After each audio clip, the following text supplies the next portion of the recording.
Good morning, Rockets fans. We have another great win. Finally, we're getting back in the win column in a positive way. Positive winning streak. I know it's short-lived. It's only been 2 games that we've won in a row against one of the worst teams in the league. But we have to start somewhere. Rockets. We are finally waking up. We are finally deciding to put the foot on the gas pedal. And I'm glad that we're back making these videos, and we're going to try to be as consistent as possible. So let's get right into it. Our defense showed up to start the game. In the first half, we were phenomenal. We're in a different class when we play defense. I'm glad that maybe y'all guys took my advice when it came to looking at some of the better games that we've played to see what we can adopt and what we can remember, what we can relish up from some of our past games this same season to see what we can muster up going forward. And again, it's all ball movement, defense, playing for one another. And once we start reminding ourselves that, and we start playing and putting our knowledge and applying it to the game, we can move mountains, so to speak. But the double big lineup, it's a gem. This is the lineup of Aaron Holiday. Maybe that's interchanged with Fred. Jalen Green at the 2, Jabari at the 3, Şengün at the 4, and Steven Adams at the 5. It's a huge lineup, and it also provides three-point shooting. That is what is considered our death lineup. Death lineup comes from the Warriors, them playing small ball. I think we flipped it on its head, and now we playing big, and it's working for us. It's working for us. It seems that everything is a mismatch for Jabari. Everything is a mismatch for Şengün, and we still have three-point shooting with that lineup. So we definitely have to utilize it in the right ways. We have to make sure that we don't overuse it. Put too much film out there when it comes to that lineup, because the more that we utilize it, we want to get to it to where we start playing in the playoffs, and then there's nothing that they can do. And then by the time that the 4 games is over with, by the time that they feel like they figured it out, we've already gotten so far ahead of them that they can't recover on the gap that we've made. So let's make sure that we use it in the right places, the right times. And I'm seeing that it's successful against the zone too. So shout out to the coaching staff for that. We did a phenomenal job when it comes to utilizing and creating this big lineup. Also in the first quarter, again, a lot of the great plays that we had were in the first half. We had a bad third quarter, but I will take 3 great quarters out of 4 quarters in total and 1 bad quarter. So Şengün here with the crazy poster. Put this guy in the rim. That man has a family. We're going to say that over and over again, man. That's one of the sayings here on our show For the Birds. That man has a family, because he definitely put him in the rim. Pick and roll, 2-man game, Jalen Green, Alfred Şengün.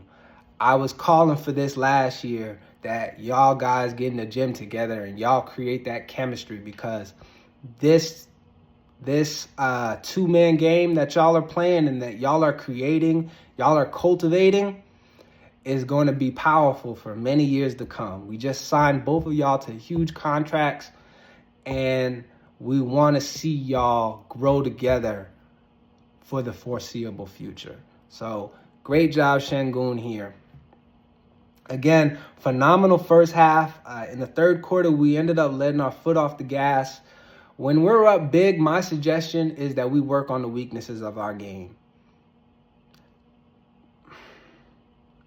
I don't want to say what the weaknesses in our game is. I'm sure that each and every one of y'all players know what the weaknesses in y'all's game, but I would like us to keep the focus, the effort, energy level up the entirety of the game. But let's try, when we're up big, Instead of letting our foot up off the gas, let's go 100% at our weaknesses and use that game experience in order to grow at a faster rate. So, my suggestion. Next game, we play against the Magic, and these next 5 games are very pivotal when it comes to our standings in the NBA standings or in the Western Conference. We got to solidify our positioning when it comes to the playoffs. Next 5 games are critical when it comes to that. So let's try to go 4-1 over these next 5 games. It's a homestand, so we should have everybody that's a full team effort, our entire lineup, all focused on one goal. Again, that's winning the majority of these next games coming up. There's no reason why we can't finish in the 3 seed. There's no reason why we can't finish in the 2 seed. But we have to play like we want to be there and not play like we just want to accomplish our goal for the year. I'm not even going to say it anymore because it should be a given that we make. That should be the minimum at this point, finishing the 6th seed. 5th seed is we're playing at a mediocre level. Right now, we would play the Grizzlies, and we've won majority of our games throughout the regular season, but the playoffs are a different animal. Ja Morant is going to come out with a different fire than he's played with the regular season. This is our first chance as a Rockets organization in a long time. I think it's since 2019, 2020 that we've been in the playoffs. We have to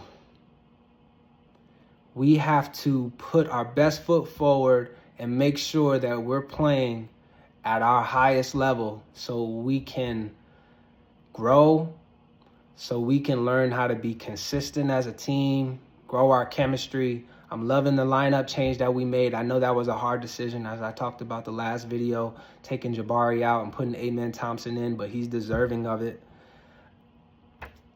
Shout out to him, by the way. He had a plus or minus of a positive 39. I've never seen a number that high. 15, 9 rebounds, and 11 assists. This dude is a monster. So I like the lineup change. I would love to see Jabari Smith still stay hungry, still come out with that focus and to have that chip on his shoulder, man, and use it in the right way. But the player of the game today is going to be Dillon Brooks with 27 points, 64%, if I'm rounding up, 63.6 to be precise, 63.6% shooting from the 3, and 27 points. So Dillon Brooks has been an asset to our team in more ways than one. Lighting a fire under our team whenever we need it, making tough, timely shots, putting guys in the post, whether or not it's using his technical fouls, you name it. This guy has been everything that we paid for and more. But now it's time to pull it together all as a team. Use our veteran leadership, the guys that we have that's vets, lean on these guys, and let's make a push for the playoffs in order to get the best seeding possible. These teams that are in front of us, man, they're not better than us, man. They're going 7 games with us at this very moment. Now, what happens when we put our best foot forward and we start playing like how we were in the beginning of the season? There's no reason why we can't beat these guys that are ahead of us in the standings in 7-game series. So, very crucial time ahead of us. Let's do our best job and let's put our best foot forward, y'all. Peace. I'm just famous, ooh, I'm just famous.